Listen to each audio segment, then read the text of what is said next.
जय हिंद. नमस्कार सर्वांना. मावळा यूट्यूब चॅनलमध्ये मी अरुण तुम्हा सर्वांचं पुन्हा एकदा स्वागत करतो. आणि मित्रांनो, आपण गेल्या व्हिडिओमध्ये बघितलं की पंचमहाभूत म्हणजे काय आणि त्यांचा आपल्या शरीरामध्ये काय रोल असतो. तर मित्रांनो, आज आपण बघणार आहे पंचमहाभूतापैकी 5 भूत जे आहेत तर त्यांचा डायरेक्ट आपल्या शरीराशी कसा संपर्क होत असतो आणि त्याचा आपल्या शरीराला काय फायदा होतो. तर मित्रांनो, सगळ्यात पहिली गोष्ट म्हणजे आकाश. तर आकाश हे एक म्हणजे ज्याला आपण अवकाश म्हणतो, तर आकाश हे एक पोकळ आहे, म्हणजे त्याची व्यापकता खूप मोठी आहे आकाशाची. तर वायू म्हणजे आकाशानंतर पृथ्वीच्या वरती जो येणारा भाग आहे ज्याला वायुमंडल म्हणतो आपण, पण त्यापैकी आपल्याला सगळ्यात जास्त महत्त्वाचं म्हणजे ऑक्सिजनची लेअर आहे.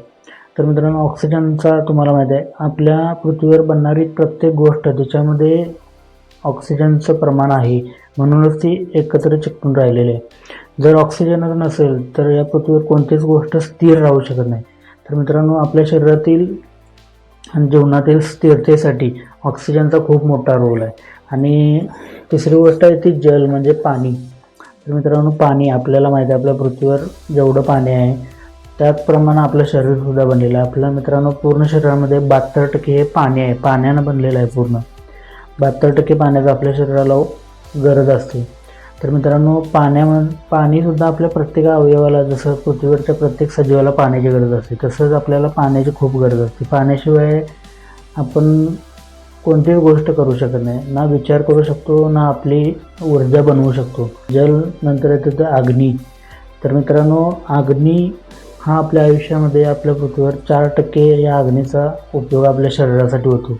तर मित्रांनो, तो अग्नी म्हणजे कसा, तर आपल्या जसं आपण श्वास घेतो, आपण अन्न खातो, तर ते खाल्ल्यानंतर ते पचण्यासाठी किंवा त्याची प्रोसेस करण्यासाठी जी गोष्ट लागते ती महत्त्वाची म्हणजे अग्नी आहे. 5वा भूताचा प्रकार आहे पृथ्वी, म्हणजेच माती त्याला आपण म्हणू शकतो. तर मित्रांनो, ही 5वं जे भूत आहे ते पृथ्वी म्हणजे माती.